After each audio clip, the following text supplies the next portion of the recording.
Magandang hapon po. Good news po sa mga motorista dahil may malaki ang rollback sa presyo ng mga produktong petrolyo sa Martes. Sa tansya ng isang oil industry source, 2 pesos and 90 centavos hanggang 3 pesos and 40 centavos per liter ang mababawas sa presyo ng gasolina. 2 pesos and 30 centavos hanggang 2 pesos and 80 centavos per liter naman sa presyo ng diesel. Wala pang tansya sa kerosene pero sa estimate ng Energy Department batay sa 4-day trading ng Mine of Platts Singapore, nasa 2 pesos per liter ang tapyas. Ayon sa DOE Oil Industry Management Bureau, dumarami raw ang supply ng langis mula sa mga bansang hindi kasapi ng OPEC, gaya ng Amerika, kaya napupunan ang kakulangan. Pero wala nang atrasan ang pisong provisional na dagdag pasay sa jeepney sa buong bansa bukas, October 8. Magiging 13 pesos ang ngayon 12 pesos na pamasahe sa traditional jeepney at 15 pesos naman ang magiging bayad sa modern jeepney mula sa 14 pesos. Sabi sa Super Radio DZBB ni Melencio Boy Vargas, presidente ng Alliance of Transport Operators and Drivers Association of the Philippines o ALTODA, may kopya na raw ang mga tsuper ng kautusan sa taas pasahe. Iba pa ito sa mga naunang petisyon para rin sa dagdag pasahe, pero ayon sa grupo, kung bumaba ang presyo ng langis, handa raw nilang bawiin ang petisyon.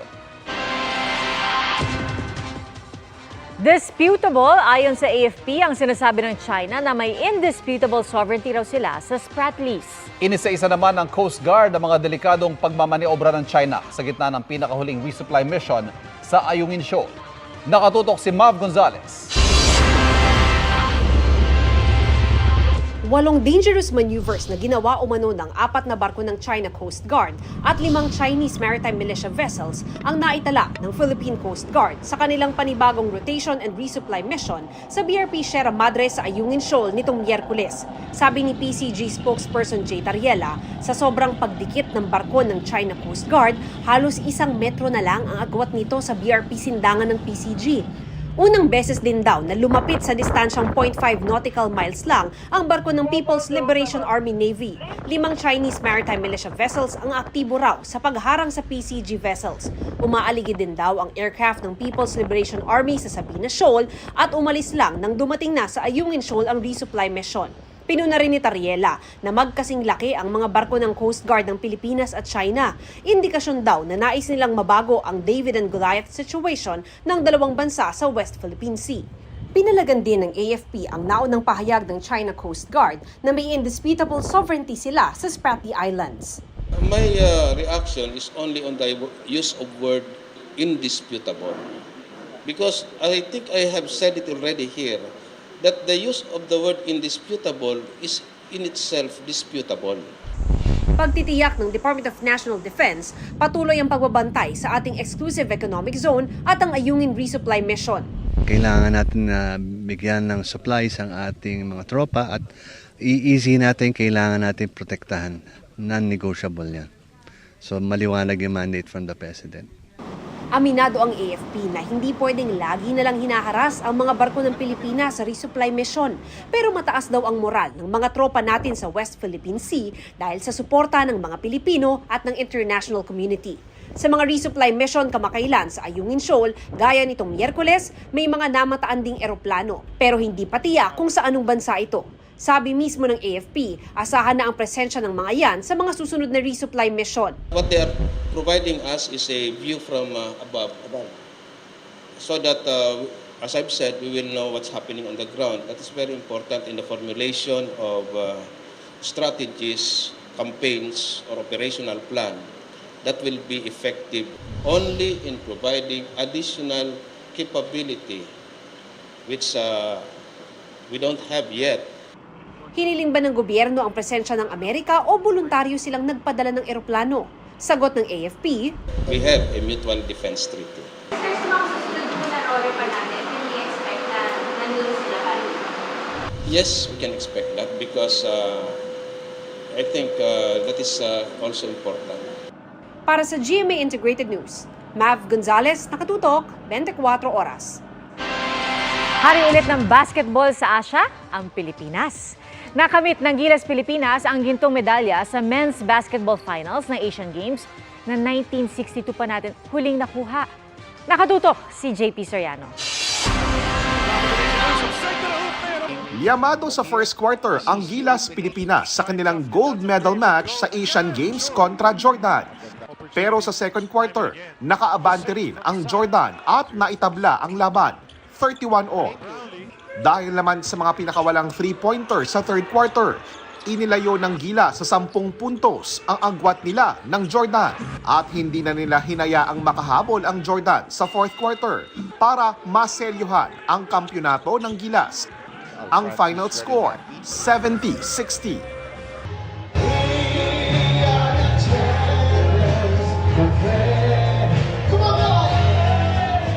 Matamis ang tagumpay na ito ng Gilas na mahigit 6 na dekada ring hinintay ng Pilipinas. Noon pang 1962 Asian Games sa Jakarta, Indonesia, huling naghari ang ating men's basketball team. Our country, baby. Let's get it. Binati sila ni Pangulong Bongbong Marcos at ng ilang mambabatas. Ramdam din ng marami nating kababayan ang alab ng puso sa pagkapanalo ng ating mga pambato. Tinawag itong monumental victory ni Philippine Sports Commission Chairman Richard Bachman na anak ng isa sa mga player na nagpanalo sa atin sa parehong liga noong 1962. Sa boxing naman, nakangiting Finlex ni Filipino boxing champion at Olympic at ngayon Asian Games medalist na si Yumar Marshall ang kanyang kamao at biceps ng makapanayam ng GMA Integrated News.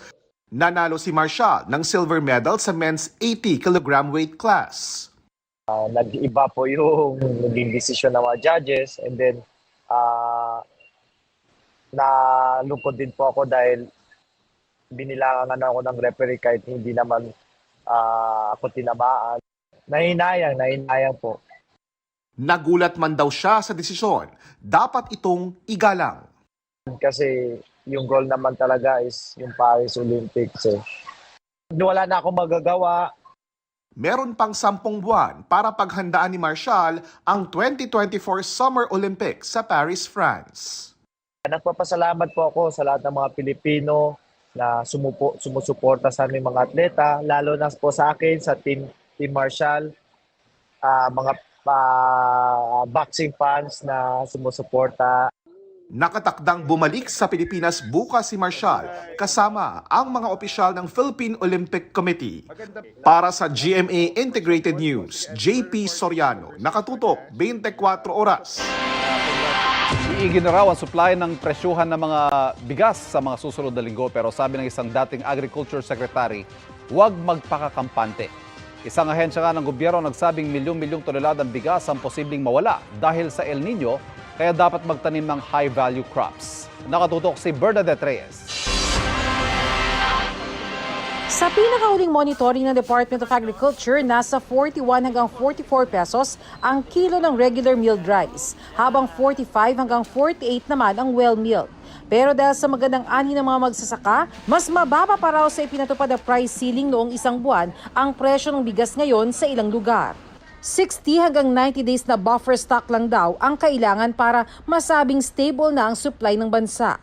Pero higit pa rito ang maaaring maabot ng bansa ngayong taon. Inaasahan natin para sa wet season, pinakamalaking harvest ay matanggap natin ngayong buwan ng Oktubre at inaasahan natin papalo hanggang 77 days yung magiging national stock inventory at pag natapos ang anihan pagdating ng Nobyembre, aabot yan hanggang 94 days. Ayon sa Department of Agriculture, bukod sa lokal na produksyon ng bigas, meron pang dumating na 271,000 metric tons na imported na bigas at inaasang may darating pa hanggang matapos ang taon. Pero sabi ng chairman ng Federation of Free Farmers Cooperative at dating Agriculture Secretary na si Leonardo Montemayor, mag-ingat sa mga binibitawang salita. I hope they're not painting an overly rosy picture and then people's expectation tataas such that they will expect talagang bababa yung presyo ng bigas. I would be much more conservative and say siguro, maybe a little, it would be in the middle 40s, mga ganon.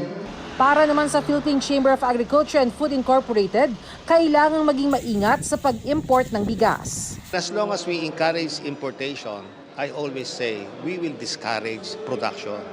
Nagbabala naman ng National Irrigation Administration na aabot sa 260,000 hectares na mga taniman sa Ilocos Region, Central Luzon, Mimaropa, Western at Central Visayas, Zamboanga Peninsula at Soc-Sargen ang maaaring maapektuhan ng El Nino.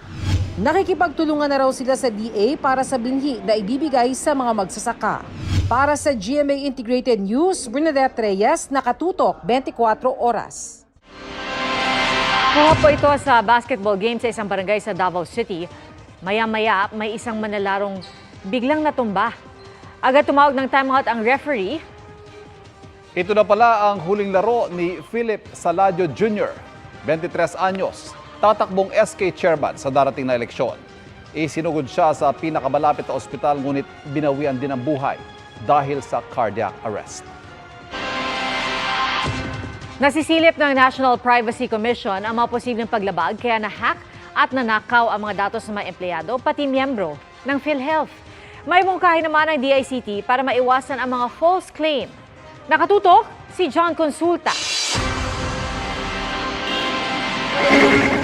Sa pagsusuri ng Department of Information and Communications Technology sa mahigit 600 gigabytes na datos ng PhilHealth na ninakaw ng Medusa Ransomware Group, kahit hindi napasok ng mga hacker ang database ng PhilHealth base sa investigasyon, lumalabas na nakompromiso pa rin ang data at personal information ng libu-libong PhilHealth members. There's more than like 2,000 rows already, I think, of members' data, including their full name, their coverage, their PhilHealth ID number, even their membership ID number. May numbers, and sir? then Numbers? yung iba meron, yung iba wala. Kung may iba pang na-leak, bukod sa mga nauna lang nilabas ng hackers, Hindi tayo nakakatiyak. Sa analysis din namin, na nakita namin sa mga leaked data, meron. Hindi nga lang lahat tayo. Hindi lang lahat ng members data. Ang mga nakikita namin ay yung mga tinatawag na transactional data. Kadalasan may mga kausap na ospital, malamang si PhilHealth. para maiwasan ang dagsa ng false claims gamit ang mga na-leak na data, iminumungkahi ng DICT sa PhilHealth na mag-reissue ng PhilHealth number at kailangan ding magpalit ng mga password. I think we will have to have a meeting with PhilHealth to have procedural safeguards just in case somebody is claiming that this is a person na may hawak ng isang PhilHealth ID number. Diba? Kung saan ba talaga yun? Ang National Privacy Commission may nakitang ilang butas kaya nagka-data breach sa PhilHealth. April 2023 pa napasok o nag-expire ang antivirus system ng PhilHealth. Wala raw isinasagawang testing sa online system para sa members. At wala raw Cyber Emergency Response Unit ang PhilHealth na tutugon sa mga cyber attack gaya ng hacking. Posibleng tingnan din natin na kung merong naging concealment ng data breach, ito yung criminal penalty, criminal liability rin. Sinusubukan namin kunan ng pahayag ang PhilHealth kaugnay nito, pero hindi pa sila sumasagot sa aming mensahe. Para sa GMA Integrated News, John Consulta, nakatutok 24 oras.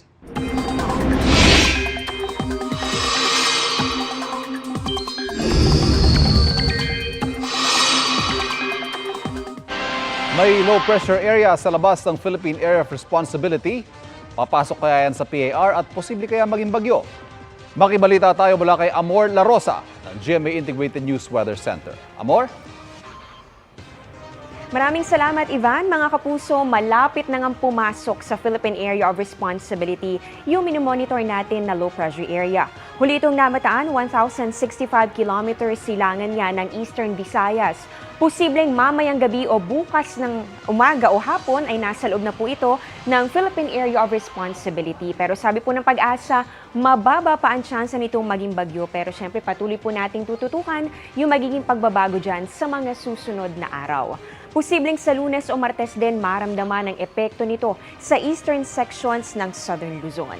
Bukod po dito mga kapuso, may isa pang bagyong namataan na halos kasunod lang ng low pressure area. Pero ayon naman sa Pag-asa, hindi naman ito inaasahang papasok sa Philippine Area of Responsibility.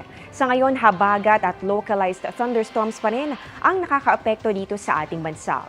Base sa datos ng Metro Weather sa Luzon, may mga kalat-kalat na ulan bukas dito sa northern at pati na rin sa central Luzon, ilang bahagi ng Bicol Region, pati na rin sa iba pang bahagi naman ng southern Luzon. May mga pag-ulan din sa ilang bahagi ng Visayas sa hapon, lalong-lalo na dito sa Negros Provinces kung saan nakikita po natin na merong mga malalakas na ulan. Sa Mindanao naman, bago magtanghali, posibleng may mga pag-ulan na at magtutuloy-tuloy po yan pagsapit ng hapon.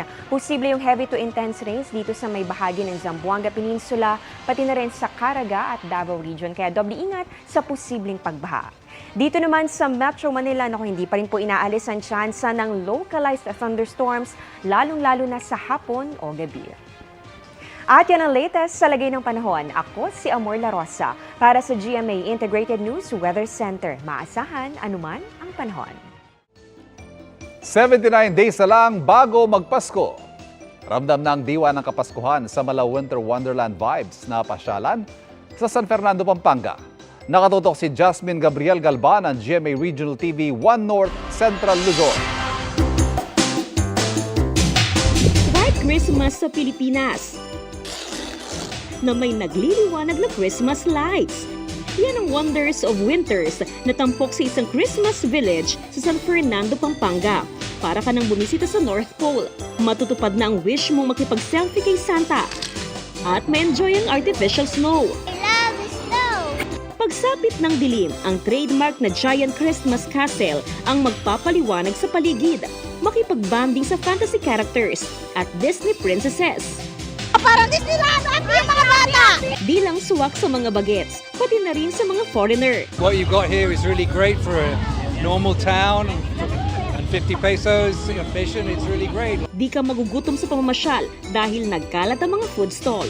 Kulang-kulang sa 1 milyong Christmas lights ang ikinalat sa buong Christmas village. Mga hundreds of thousands of lights o baka umabot pa tayo ng milyon kasi magdaragdag pa rin tayo dito. Gusto nating mag-iwan ng legasiya, dahil nga tayo ay tinagurian na Christmas capital ng Pilipinas. Bukas ang Christmas village alas 5 ng hapon hanggang alas 11 ng gabi araw-araw.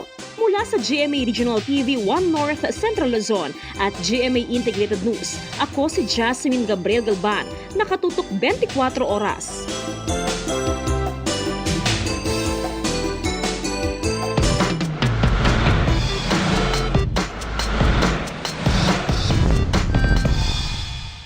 Magandang hapon mga kapuso. Ako po ang inyong Kuya Kim na magbibigay sa inyo ng trivia sa likod ng mga trending na balita. Tara't magtampisaw sa isang ilog sa probinsya ng Antique kung saan ang mga batong makikita rito makukulay gaya ng rainbow. Sa mahigit na 6,000 ektarya si Sibalom Natural Park sa probinsya ng Antique, may dumadaloy na ilog kung saan ang mga batong makikita rito makukulay. May asul, pula, dilaw at lila. Ang Mount It River, kilala din sa bansag na Rainbow River. Maganda kasi yung mga bato dito. Inasiyahan ako, hindi ko nakikita ito sa ibang lugar. Kaya ang architect na si Gil Rem, hindi pinalagpas na magpa-picture sa IG o Instagram worthy view. Na-miss talaga kami sa kulay noon. Kapag isipin namin na i-post ito sa social media, doon nalaman ng meron palang ganitong river sa amin. Pero bakit kaya naging ganito kakulay ang mga bato sa ilog na Mauit? Kuya Kim, bakit may mga kulay ang ibang bato? Kuya Kim, ano na? Kuya Kim, ano na?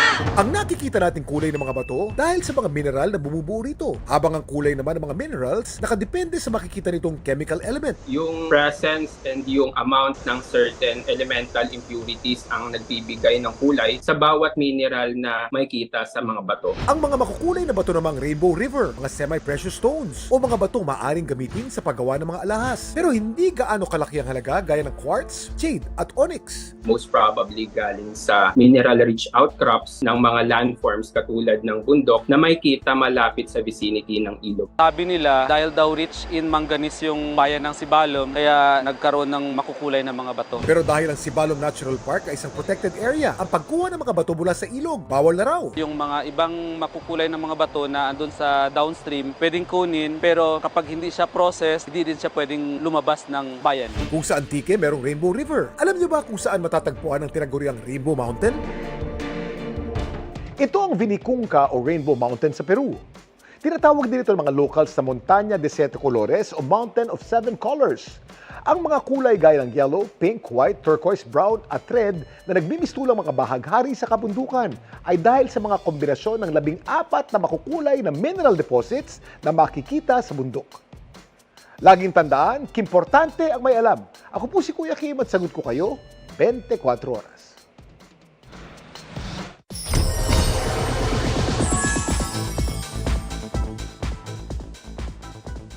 BFF na agad ang turingan ni Glyza de Castro at Pokwang sa unang movie project nila together. Yan ang chika ni Lars Santiago. Malayo sa nakasanayang laugh trip na katatawanan ang bagong pelikula ni Glyza de Castro at Pokwang na Slay Zone, kung saan ang isa sa highlights, intense na pisikalan. Mapaghamon nga raw ang kanilang mga characters sa mystery thriller film na idinirect ni Louie Ignacio. Ang surreal parang yun nga hindi pa nagsisink in sa akin until nakita ko si Mamang nung story ko namin. Tapos nung naka-eksena ko na siya, oh my gosh, parang nginginig ako. Challenging din sa akin ito, and then siyempre nakakatrabaho mo si Glyza, talagang mga eksena nito sa mga teleserye niya lagi nagtitrending. Aminin nyo yan. Nag-click daw kaagad ang dalawa kahit unang project pa lang nila ito together. Hindi kami nagko-comedy po dito. Yes. Maganda ang mga eksena, mahusay na bata ito. Ay, ibang klase ang mata ng batang ito.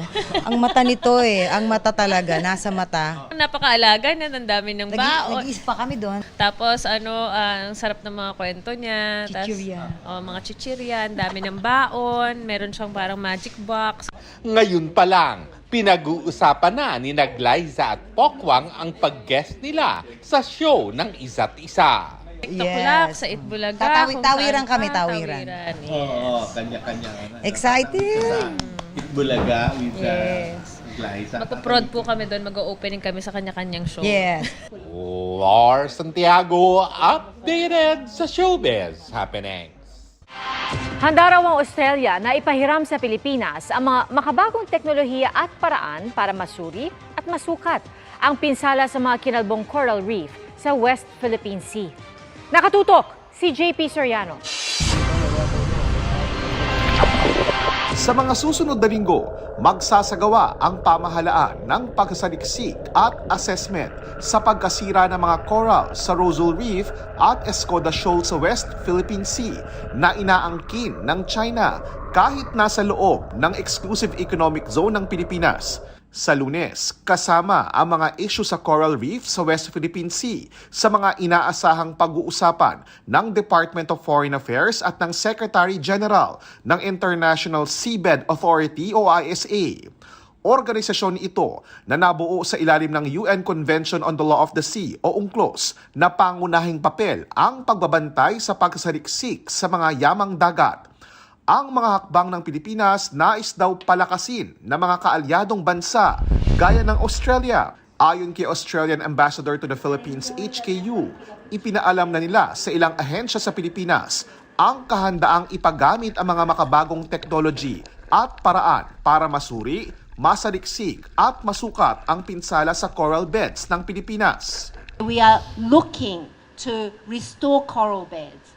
We are looking to map your undersea beds to ensure that we can track the environmental damages and we can come up with policy responses to prevent that in partnership with you. Nakatakda ring isapinal ng Pilipinas at Australia ang mas pinalakas na maritime at defense cooperation na pag-uusapan ng mga kinatawan ng dalawang bansa sa Australia sa susunod na linggo. Nauna nang kinumpirma ng Pilipinas na binubuo na ang posibleng joint maritime cooperation ng Pilipinas, Australia, Japan at Amerika. Para sa GMA Integrated News, JP Soriano, nakatutok 24 oras. Isinusulong ang pagkakaroon ng special investigation ng Senado kaugnay sa pagbangga ng oil tanker sa bangka ng mga mangingisda sa West Philippine Sea. Ang Senate Committee on Justice and Human Rights Chair Francis Tolentino, makakatulong ang investigasyon sa pagtatatag ng archipelagic sea lane o daanan ng mga barko para maiwasan ang mga ganitong insidente sa hinaharap. Tinitimbang pa raw ni Tolentino kung sisimulan na ang investigasyon. Hinihintay pa kasi ang final investigation report ng Marshall Islands. Sa naturang bansa sa Pacific Ocean, nakarehistro ang fuel tanker na MV Pacific Ana na itinuturong nakabangga sa bangkang FB Dirin. Bigong matagpuan ng mga tauhan ng NBI si dating Bucor Chief Gerald Bantag sa pinaniniwalaang bahay nito sa Baguio City. NBI po, sa NBI.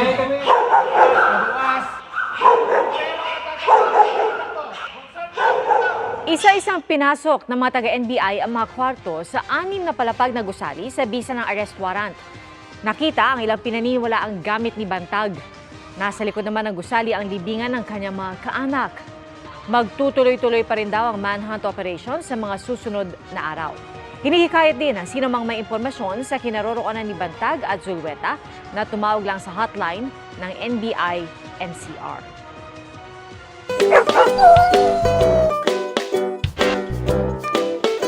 Isang jeepney sa Zamboanga City ang may barker na literal na nagbabark. Yan ang fur baby na sumasabit sa biyahe ng kanyang fur daddy. At yan ang usapang pets ni Bernadette Reyes. Matatawag ang inyong pansin ng jeep na ito sa Zamboanga City dahil tila may literal na barker sa bubong. Meet Kibul, ang sanggandikit fur baby ng jeepney driver na si Samuel Ruelo. Kung ang talent ng ibang pet ay fetch, aba, si Kibul, balancing. Trip niyang gawin yan sa bubong ng jeep ng kanyang fur daddy. No quiere le afuera, quiere la calnaviento, le cachene frío, vale, ta corre, na amo que le quiere. Na tapon na techo con el arriba. Na quiere le arriba techo.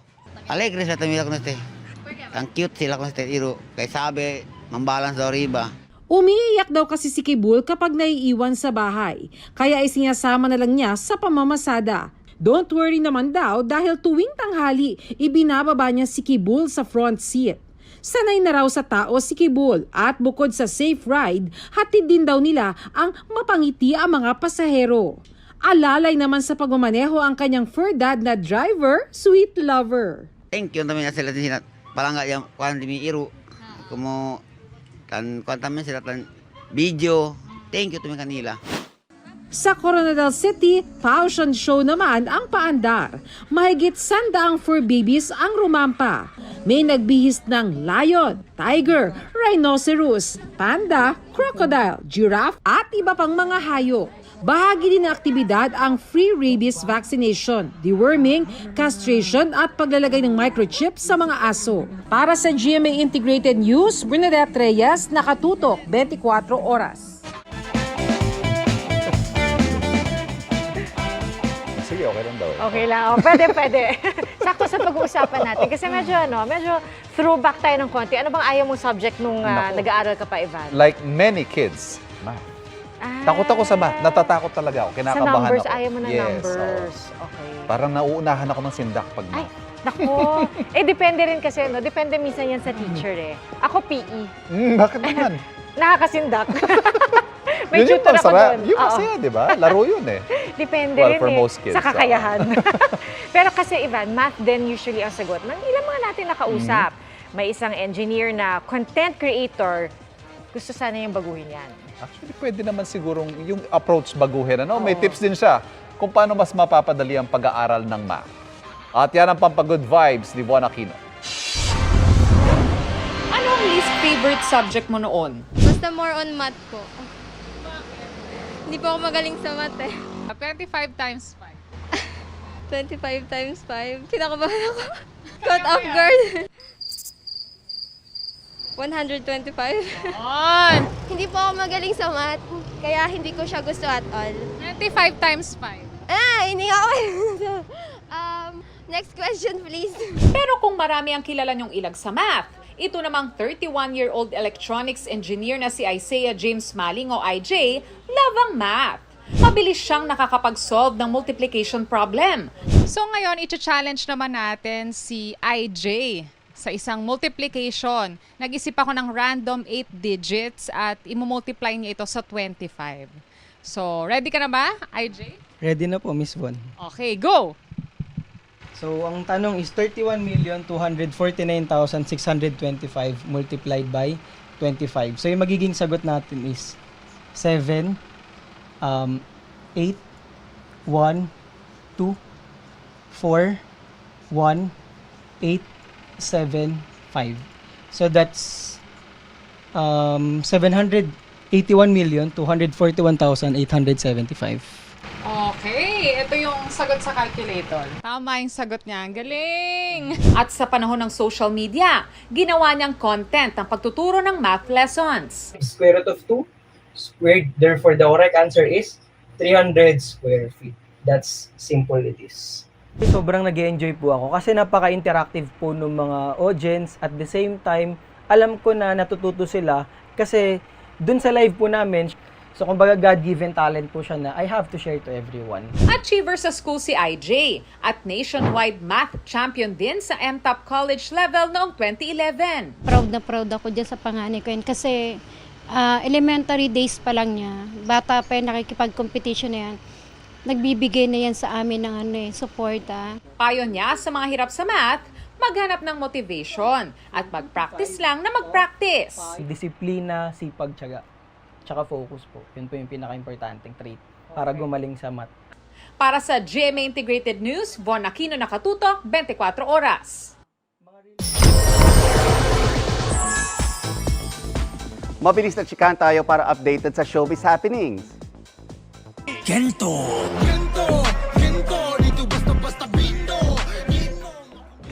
world domination is real. Grabing swag ang ipinakita ni Do Hyang at So Jong-hwan ng K-pop group na Treasure habang sinasayaw ang Gento ng P-pop group na SB19. Hindi rin nagpahuli sa pagsayaw si Taeyong ng NCT habang suot ang kanyang all-white outfit. Sino naman kaya ang susunod na idol na makikigento? Looking like a goddess si Miss Universe Philippines 2023 Michelle D sa kanyang official headshot photos. Suot niya ang kanyang pearly white top with matching yellow pearl accessories.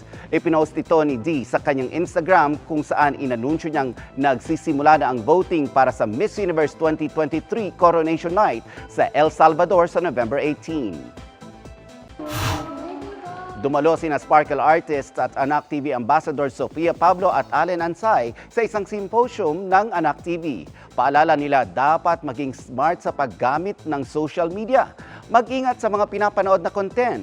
Huwag magbabad sa gadgets at makibonding sa pamilya. Kabilang sa mga tinalakay sa symposium ang media literacy. Nagkaroon din ng program screening ang iba't ibang palabas kabilang na ang Pinasarap at Aha ng GMA Network. And that's my chika this Saturday night. Ako po si Nelson Canlas. Pia, Ivan? Thank you, Nelson. At mga kapuso, yan po ang mga balita ngayong Sabado para sa mas malaking misyon, para sa mas malawak na paglilingkod sa bayan. Ako po si Pia Arcangel. Ako si Ivan Mayrina mula sa GMA Integrated News, ang News Authority ng Pilipino. Nakatuto kami 24 oras.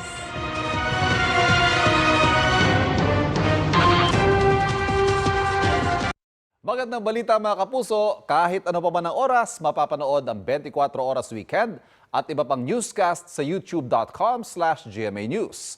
I-click lamang ang subscribe button. Sa mga kapuso abroad, maaari po kaming masubaybayan sa GMA Pinoy TV at www.gmanews.tv.